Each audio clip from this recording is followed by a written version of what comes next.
Hi guys, welcome to Cybersecurity with FIXITGEARWARE-SECURITY, and I hope you all having an amazing weekend so far. So earlier this week we talked about using this extra weekend we have in the month of August to make a content on cybersecurity, and within the week we were contemplating between making this a tool presentation a cybersecurity core training or content. But during the process of us thinking what's best, to put in on this channel for this week, we came across a comment from a random ex-user, also known as former Twitter, where he sounds a bit frustrated and a bit stressed out based on his experience with the bug bounty community and other things relating to his financial lapses and difficulties. So reading through the series of comments and replies, and over the months and years of going through this platform, which we have noticed that a lot of people have the same problems, whereby they seem frustrated because what they were told about the profession cybersecurity is not what they are seeing, or should we say the expectation they have in mind regarding the profession is not what they are expecting to see, which they are facing currently. So looking deep with everything going on, and of course our passion to ensure that we try to sensitize the community, we also see that most of these mistakes, stems from these content creators out there who have already made names for themselves, having this false narrative about the profession, making it look as if cybersecurity is very easy, or cybersecurity is a profession where you can just study in 1 month or 2 months and you can start earning 6 figures.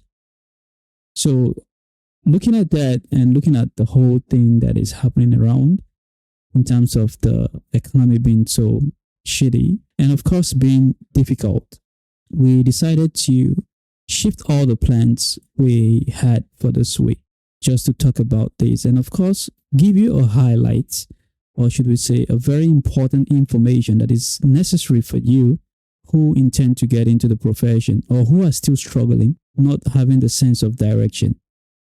So horses for us is not important, okay? Because at the end of the day, money is to be made and money will be made. But when you put that as the focus, or should we say as the point of ideas you are trying to sell out there to people just to have a quick cash grab, you tend to sell false narrative, leading people astray.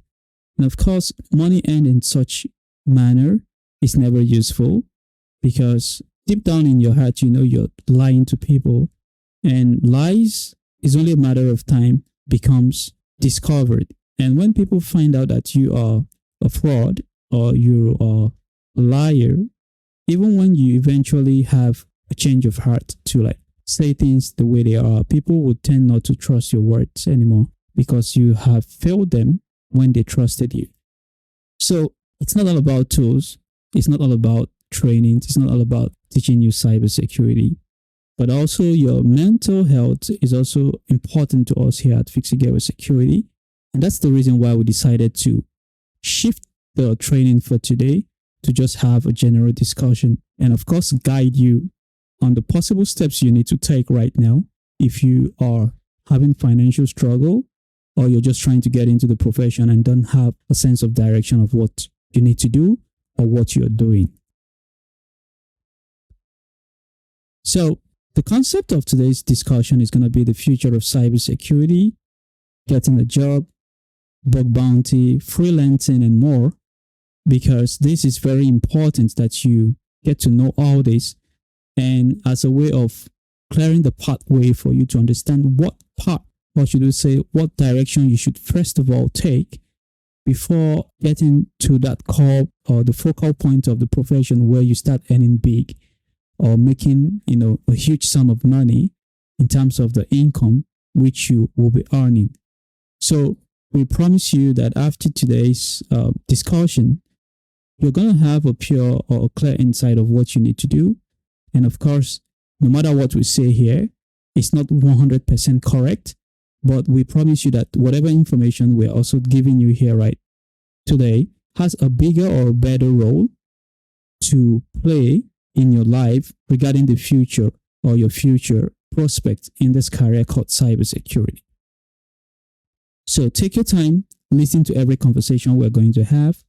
If you got a note, please take some notes and keep those notes, revisit them, go out there, make research, and of course, use whatever you're going to learn here today to apply to whatever dreams or aspiration you wish or you desire to have. So, the tagline for today is the help you need, knowing what is and what not. So first of all, when we talk about cybersecurity, there is this false narrative where people say cybersecurity has no future or cybersecurity is dead. Okay, so when they say things like this, I see a lot of newbies who make comments on those posts, giving the impression that they don't think they want to get into cybersecurity. Now, one thing you have to understand is that cybersecurity will only get better and better, but most of the people will be left behind. It has always been a tradition. So when you talk about being left behind, it's very simple. When you talk to someone like your grandpa about life in the 60s or in the 50s, you notice their opinion is going to be based on their experience then. And when you tell them about modern technologies like we're using the smartphones and iPad and so on, they tend to feel awkward. And their response is always going to be, you guys are not living the life. And also your reaction is going to be, Grandpa, you're still stuck in your old ways. So that is basically what is happening out there right now when people talk about cybersecurity is dead. Because as we get older, we would not have that energy, that vibe, that tenacity, that passion like we used to have, when we were young and venturing into the profession. So whatever opinions we give then is going to be from our own focal point. So our own focal point is going to be based on what we tend to understand at that moment, not what is actually happening at that moment. So as a word of advice, I would always advise newbies, youngies, even if I myself make a comment of such nature that cybersecurity is dead, tend to stay away from such posts. Okay? It only helps you not just to have a sense of direction, but to also have a mind of your own and look out for the trends that is emerging in the profession cybersecurity. Okay? Cybersecurity would always be here. It will always be a changing profession in terms of new inventions, new technology, better ways to secure and protect, and of course, better ways to break infrastructures. So try as much as possible not to give in to those thoughts, especially when you see such posts where people say the profession is dead. Stay away from such posts. They'll be of no good for you. Okay? Because those opinions are based on the commenters, or let's say the writer's opinion. Okay? So if they say something that has to do with negativity in terms of the profession, it shows that they are the categories of people who are being left behind because they cannot keep up with the energy or the momentum of the ever-changing invention in the profession cybersecurity. So have that mindset that the future of cybersecurity would always be bright, it will always be better, and of course, it would always be much, much better than what we are currently doing right now. So, having marked up that comment, let's now talk about getting started with the profession. Now, this is where it gets tricky, okay? Most people have this opinion that, I think I'm late getting started with cybersecurity. Maybe cybersecurity is not for me because I'm in my 30s, I'm close to my 40s. We wouldn't say it is late to get started with cybersecurity as long as you're not up to the retirement age. But in certain departments of the profession, or should we say in certain segments of the profession, such as red teaming, blue teaming, and so on, you might have been late to get started in such departments because those aspect of the profession or those sectors of the profession requires you to have critical thinking and be on a fast pace. So being on a fast pace means when you make decisions, you have to be very, very fast. Okay. And of course, as we all know, the older we get, the lesser energy we have, the more we tend to forget about certain things. And it's not dementia, okay? It's just age catching up with ours. So if you're trying to get started in some critical component or critical sectors of the profession that requires you to make decisions as fast as possible, then it will not be advisable that you in your late 40s to get started with cybersecurity. As a matter of fact, just stay away from it because it will do you no good to, get started in that department, knowing deeply well that the demands and expectation cannot meet what you can give, or should we say your supply. Okay. So when you bring someone who is like 16 years of age to crack a software, their energy and vibe rushing to get information is not the same of someone who is in their 40s. Because at that age of 16 or 17, they are very, very, very fast in thinking. Okay. So their decision making will be very, very fast when compared to you that is in your late 40s. However, it is never too late for you to get started in other sectors of the profession. So you can venture into risk governance or compliance and so on. All these various parts of the sector do not require as too technical stuff and fast-paced decisions, okay? As a matter of fact, they require planning and, of course, leadership, skills. So those type of, sectors can be something you can venture into, but there is never any time that it's late for you to get into cybersecurity.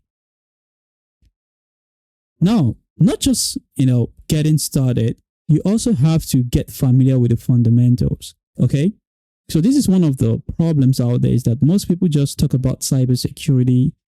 They cannot even classify different types of hackers. They cannot classify a white, a gray, a red hat. Even when you ask them about what a defender is or a blue team, it tends to get confusing to them.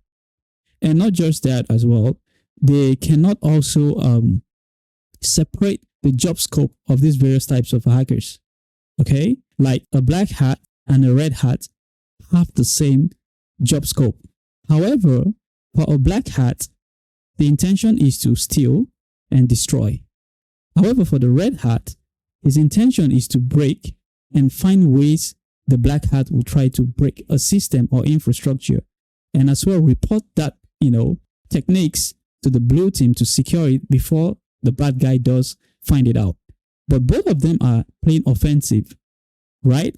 Now, you now talk about white hackers.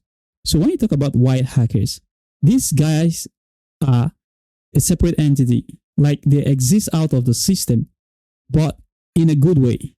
They're always breaking stuff, but the intention of breaking stuff is to fix it. They're also having the same concept of a red hat or a red team. However, as an independent entity, whereas a red team can be a department in an organization. So most people don't even understand these various fundamentals and they just claim they're into cybersecurity. Or let's say you ask them about basic network packet capturing, to list the various segments of the OSI models, that is responsible, like the presentation layer, the data link layer, the network layer, the physical layer, and so on. They don't even understand those things. They cannot even differentiate it and break it down that even someone who is not too technical can understand this. So it is important that you get, acquainted or very familiar with the fundamentals when getting started at whatever age you are. Whether you're in risk governance, you're in blue team or you're in red team, you have to get, well grounded because every key decisions you'll be making, every documentation you'll be writing will have to, at some point to these various fundamentals as a reference or key point in your report. Now, let's move on to projects. Okay. So when we talk about projects, most people are still stuck in the past of building tools like network scanners or file encryptors. we have moved past those stages. Right now, those type of projects are like when you are writing a basic HTML 10 years ago. Okay. So if you tell people right now that you know HTML right now, everybody's going to laugh at you because, yeah, you know HTML, but what's the benefit of HTML now? Like, I can just basically go out there, copy a HTML syntax, edit it the way I want, and fix it, even though I don't have the experience of writing a HTML document. So you have to up your skills and learn projects. So here we're going to guide you on the type of project you need to learn.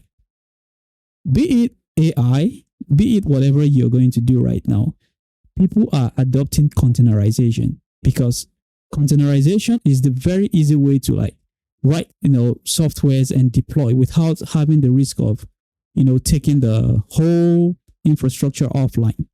So I can have a version 1 of my software deployed via Docker.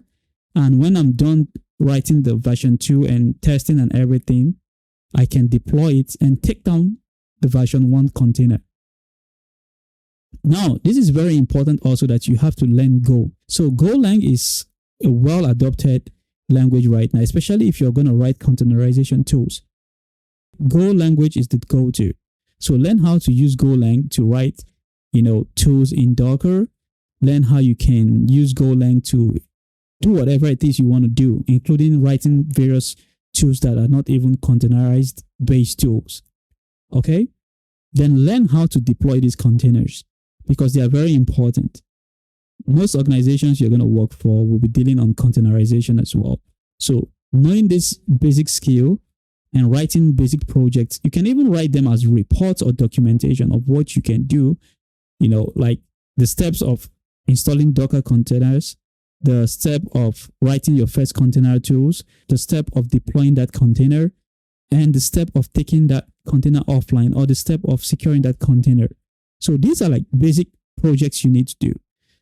It mustn't be code, but writing notes or blog posts that shows these steps.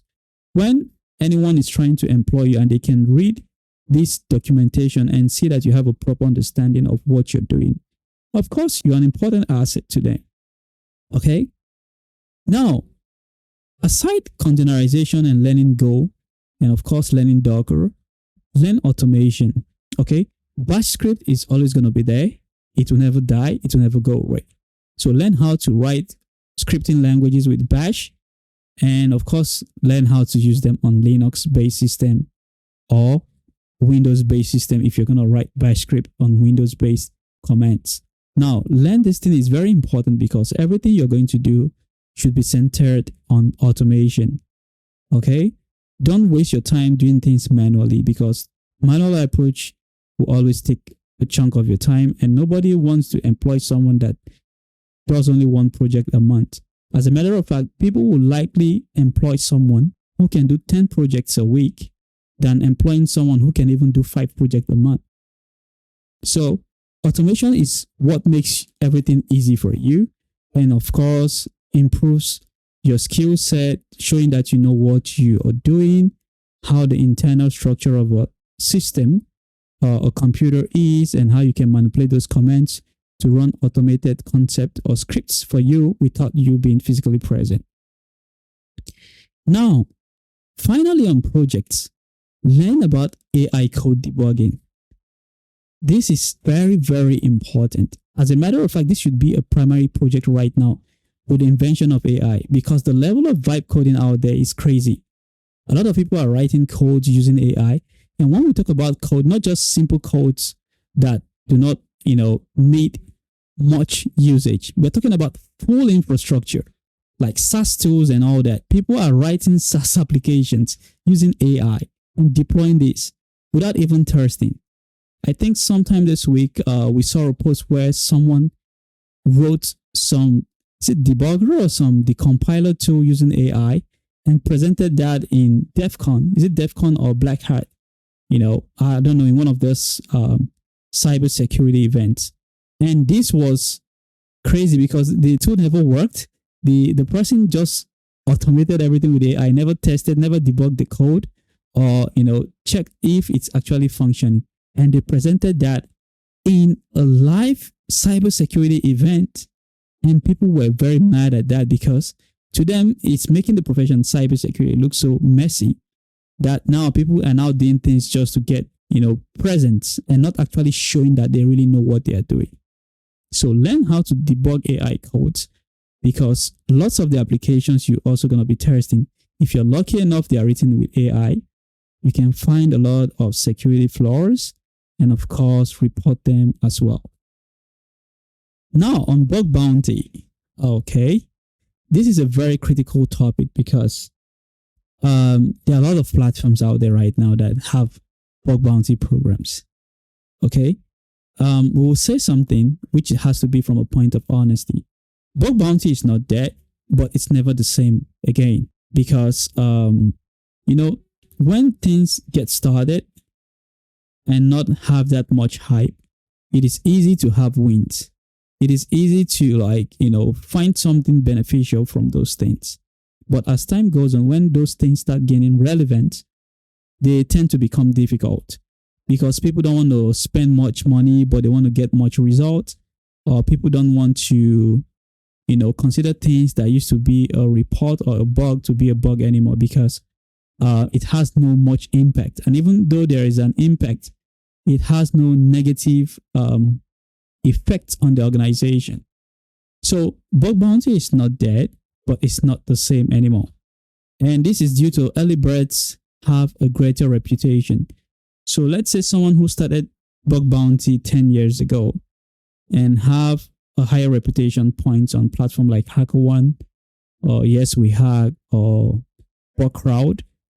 This person's, even if their report doesn't make sense, would never be, discarded. They would always have something to gain in return for the effort they put because their stats shows that they have, made a name for themselves.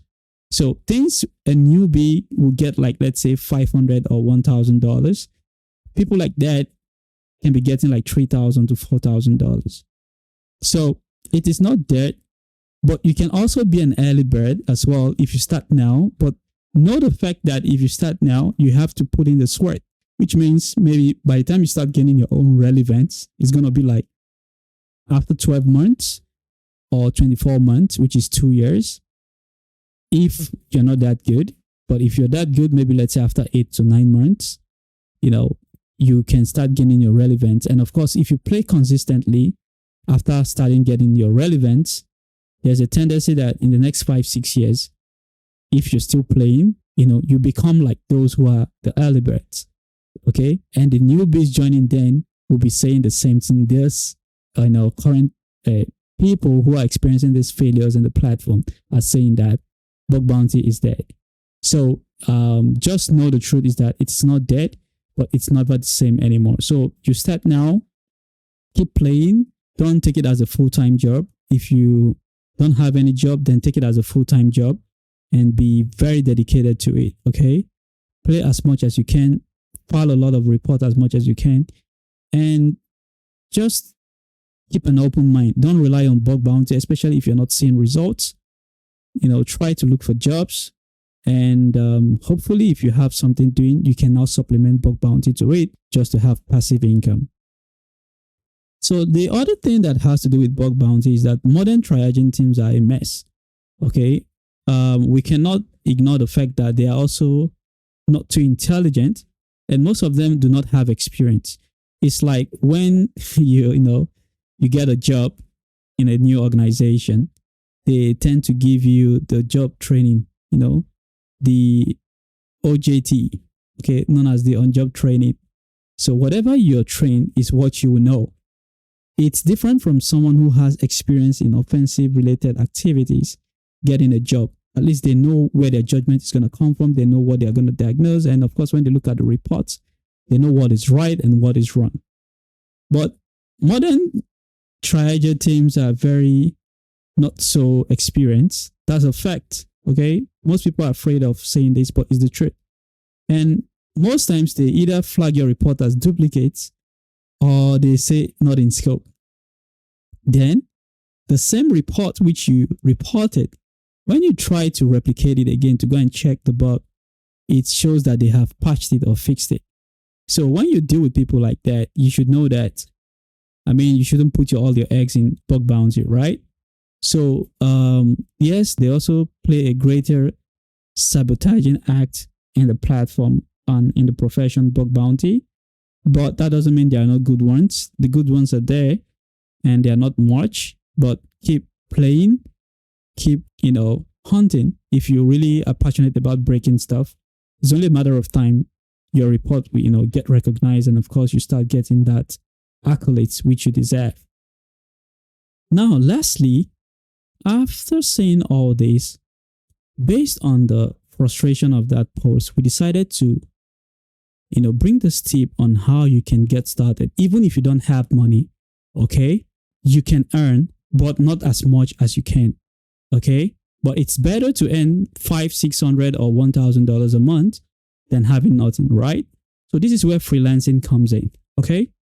It's an alternative that requires experience, but don't worry if you do not have money to, have premium platforms such as Hack the Box or Try Hack Me to gain that experience.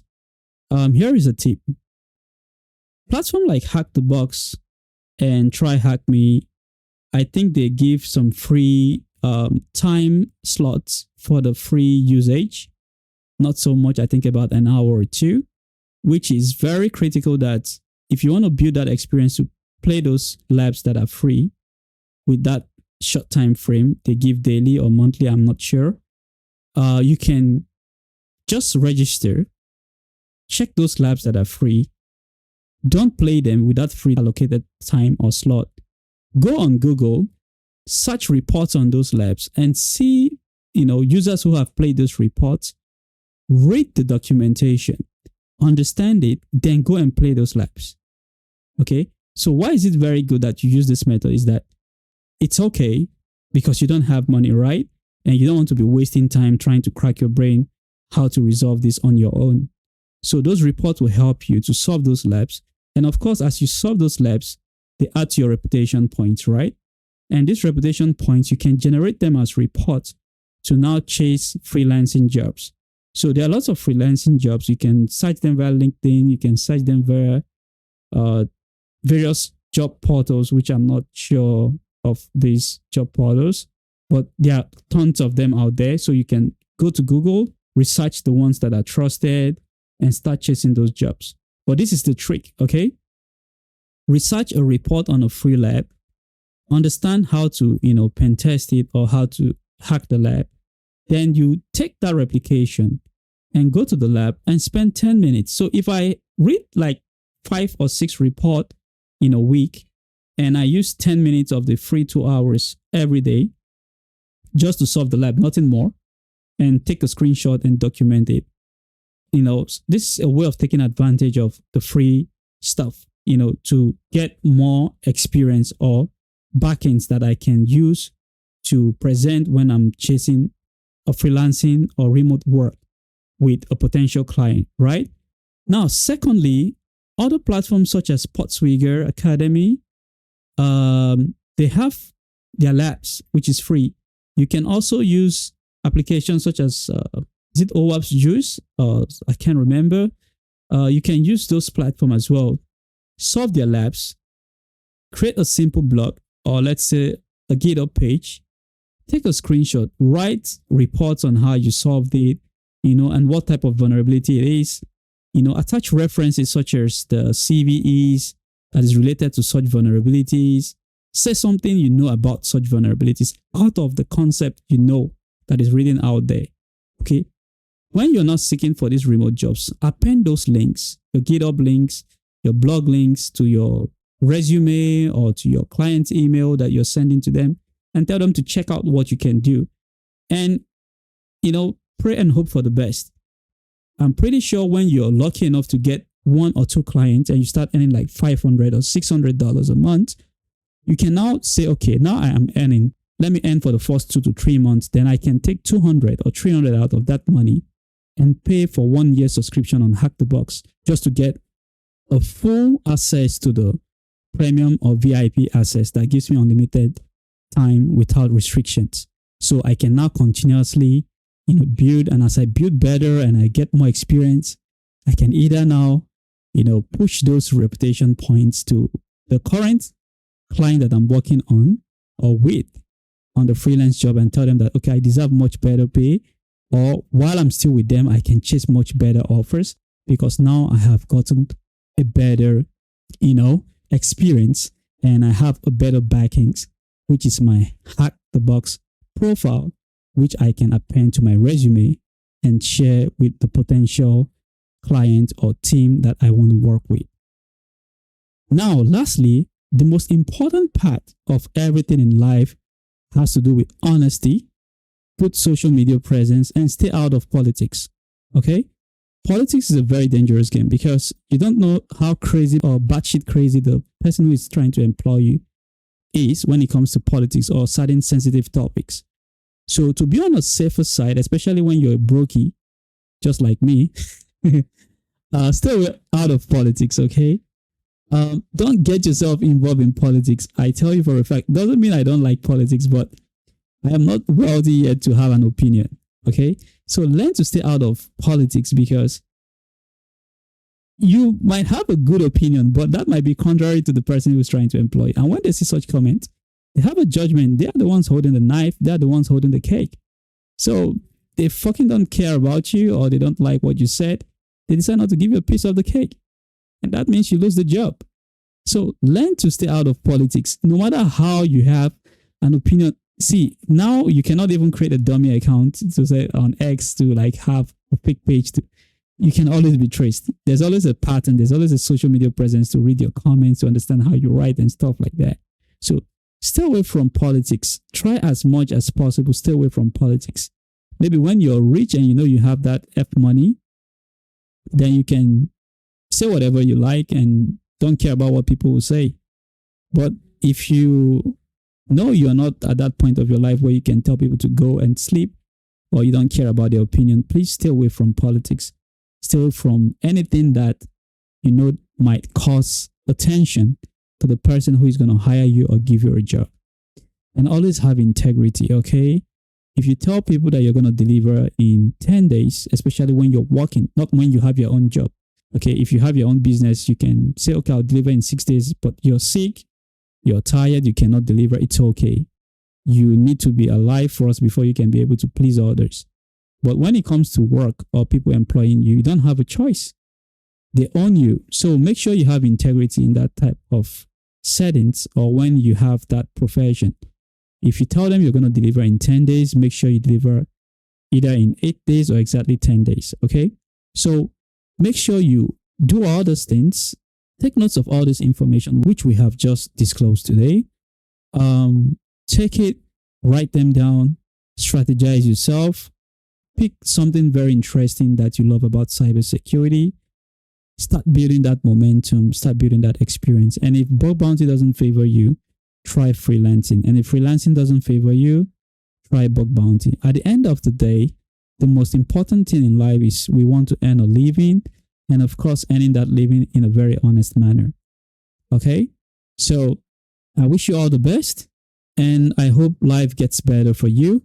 And whatever you're going through in terms of struggles, that it ends as soon as possible so that you can smile again and, of course, have fun with your friends and family. Until next time, see you and bye for now.